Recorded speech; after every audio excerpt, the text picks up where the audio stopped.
Ouais, il est sorti, il n'est pas sorti tout seul, hein, parce que déjà, il a mis un moment à être dans le four chez moi.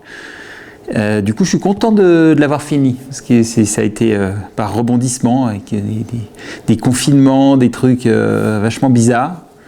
Mais en tout cas, je suis content d'avoir fait un deuxième. Je ne pensais pas que j'allais faire une deuxième petite histoire. Et celle-là, elle se passe au Yosemite. En fait, c'est l'histoire d'un but. Alors, c'est pas le but du sommet, c'est au contraire le but, on n'a jamais grimpé le sommet. Et du coup, c'est l'histoire d'une seule fois, une aventure au Yosemite, où tout s'est vraiment mal passé.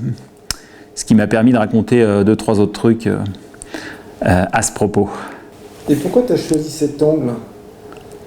En fait, j'ai jamais aimé être un héros déjà pour commencer. Donc déjà dans le premier opus des Sales Gosses, où on parlait plus de la jeunesse incendiaire et des conneries qu'on avait fait quand on était jeune, j'avais déjà pas envie d'être un héros et envie d'être quelqu'un d'adoré, parce que de toute façon tout ce que j'ai fait c'est pas très bien. Et dans la suite, en fait, c'était envie de parler pas forcément à chaque fois de tout ce qu'on a réussi, mais aussi tout ce qu'on a merdé, parce que dans une vie, on peut en compter des trucs où on a merdé. Et là, c'est la providence dans l'autre sens, à l'inverse. C'est-à-dire que de A à Z, il va y avoir un enchaînement. Comme on dit, les emmerdes arrivent toujours en escadrille, et ce qui nous parle pas mal en ce moment. Donc je pense que dans le contexte, voilà. Maintenant, c'est de dire que toutes ces emmerdes, il y a toujours quelque chose de bon à trouver dedans. Et c'est vrai qu'en fait, après cette aventure, ça m'a relevé, mine de rien. Relevé de plein de choses, mais du coup, j'ai trouvé peut-être la paix ou peut-être quelque chose d'autre. Mais un plaisir différent, à pas toujours me dire qu'il fallait absolument cocher les croix et arriver à faire tout ce qu'on voulait faire. Des fois, merder, en fait, ça fait du bien.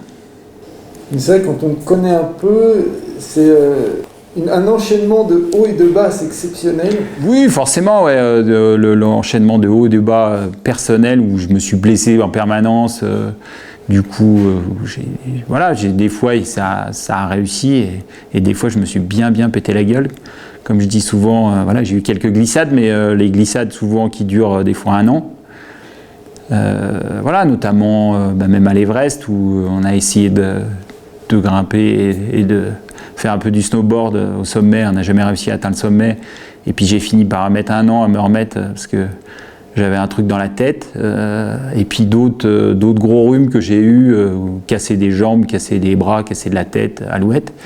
Mais je pense que c'est juste à l'image de ce que je suis, de ce qu'on fait en général, c'est-à-dire que ça peut très bien se passer, voire même ce qu'on appelle se transcender. Dans le livre, je parle d'une manière à un moment donné où en fait tu sens que de toute façon il n'y a pas grand chose qui va pouvoir t'arriver parce que tu es en accord avec ce qui se passe à l'extérieur aussi. Et ça, c'était aussi quelque chose que je n'avais pas forcément raconté la première fois, parce que c'était un peu hors propos, et que là, je parle un peu plus, c'est le contact en fait avec le milieu extérieur, la nature forcément, parce que c'est la montagne, et de se dire qu'il y a des moments où on y arrive, on arrive à être en accord, et d'autres où on le prend à l'envers dès le début, et là, il vaut mieux partir se coucher et puis lire un bon bouquin. Mais malgré tout, tu gardes un super enthousiasme pour la montagne.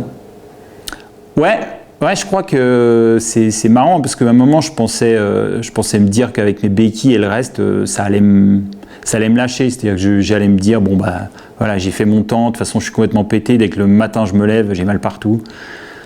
Mais non, parce que c'est ça qui me tient, comme beaucoup. Mais ça me tient parce que juste, c'est un rapport... juste d'être dehors, d'aller se promener et d'en chier. Et c'est à ce moment-là où en effet on est bien.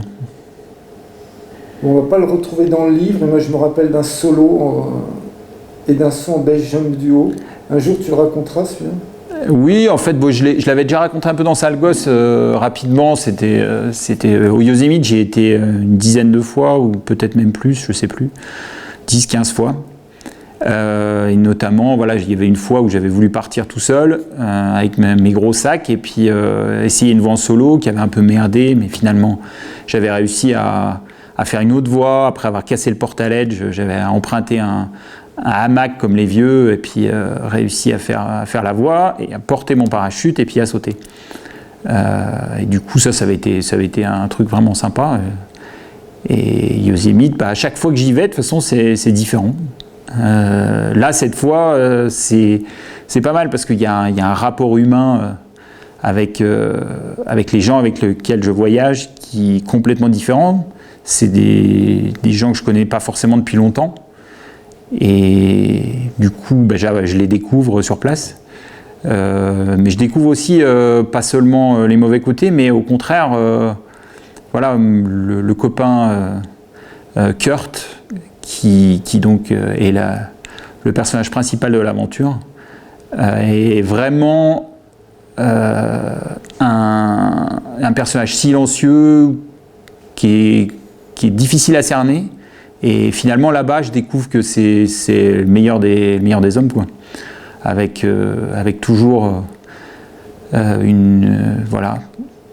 toujours une prêt à faire plaisir aux autres avant lui-même.